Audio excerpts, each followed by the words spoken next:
Just to let you know, the Madrid press have been all over it, as you can imagine, Jules, and they say that Messi coming to PSG means that Mbappe could actually be closer to Real Madrid than ever right now. Will we be seeing those three all playing together, Neymar, Mbappe and Messi? Is there a chance that Mbappe does leave with Messi coming in? But why? Why would he leave? He's got the chance to play with Messi. Why would he leave now? He wanted to stay even before they decided to sign Messi, or they took a chance to sign Messi. So that doesn't change anything. Actually, it could be the other way around, and that's certainly what a few people at the club are hoping, is that this was always going to be his last season at the club and he would leave on a free next summer. Very likely to go to Real Madrid and live with Sid and his family.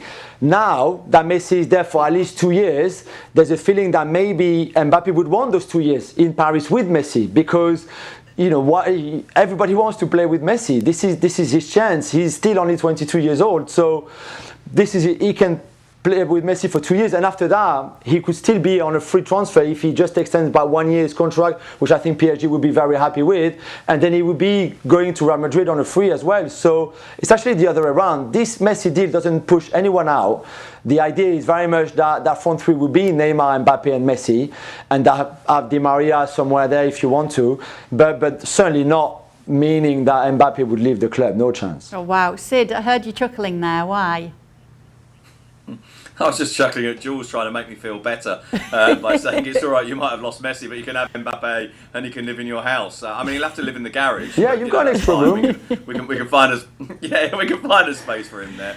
I'm very interested as well in Jules' analysis of this, because you're absolutely right, Kay, that the assumption in Madrid is that this helps move Mbappe closer to Real Madrid. If not now, then in the year's time. I don't know, and Jules can hopefully explain this to us, the economic mechanics of this, and whether the money spent on Messi makes it harder to offer Mbappe the kind of deal that would make him stay. But from a purely footballing point of view, I completely agree. This is a year to try it out with Messi. And if he enjoys it, and if he thinks, wow, this is really, really good, then the temptation surely from Mbappe's point of view would be to say, all right, I know that I am, 11 years younger than Messi. I know that there's probably only 1 more year left of Messi, or maybe 2 more years left of Messi at the top of his career. But if he really enjoys this season, maybe he will think, actually, you know what? I'll sign a 2-year deal. I'll have 2 more years of Messi, and then I'll go to Real Madrid. At which point, by the way, he would still only be, correct me if I'm wrong, 25, with a huge amount of his career ahead of him still. Just as a rate of reply to that as well then, Jules, with the financial situation, everything would be okay with Messi coming in there at PSG? That's what they're saying. I mean, as you know, I've always been very skeptical on the feasibility of them three together on those wages. I mean, the wage bill, we talked about the wage bill in Barcelona being 110% of their revenue, so way, way too high.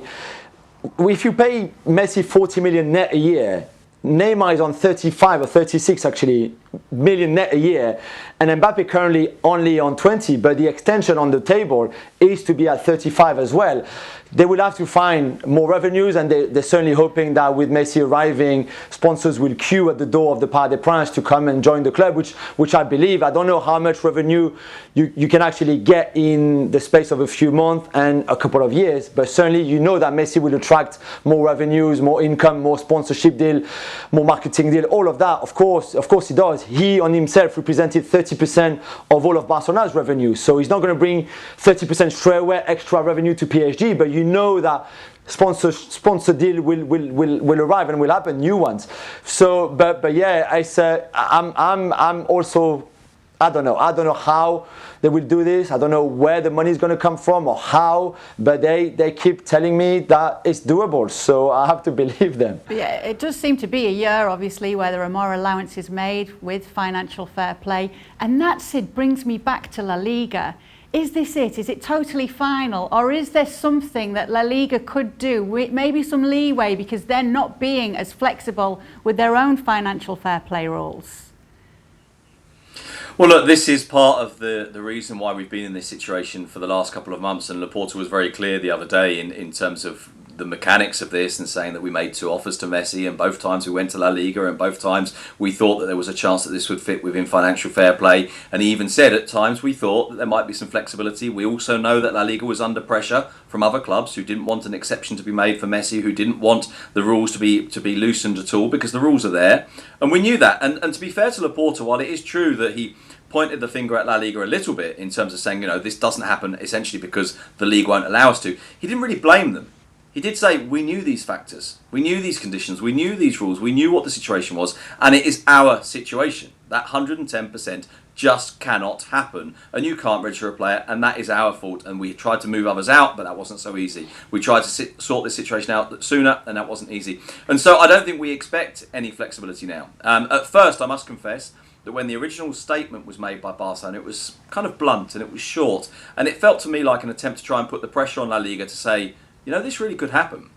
You really could lose your best player, because it's not just Barcelona's best player, it's La Liga's best player. If you allow this to happen, this will be it. He really will go. But by the time Laporta spoke the next day, and I thought spoke really quite honestly, there were 1 or 2 elements that weren't dealt with, and I think he probably should have done, but fundamentally quite clear.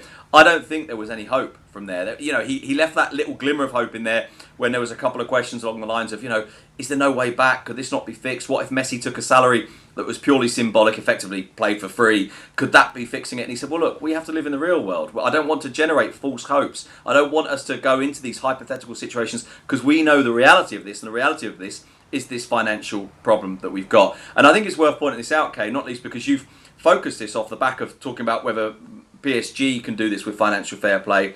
Barcelona couldn't. And I think sometimes we talk a lot, don't we, about how, financial fair play, everyone just ignores it, it doesn't really matter, it's not taken very seriously. Here is a league. Now, obviously, we can argue about whether this is right or wrong, but here is a league that has applied financial controls to the ultimate consequence, to the biggest consequence you could ever imagine for that league, which is the greatest player that league has ever had, the greatest player possibly that football has ever had, is leaving. Because that league has said, no, our financial controls do not move. And also, by the way, of course, as we know, those are financial controls that are put in place in advance.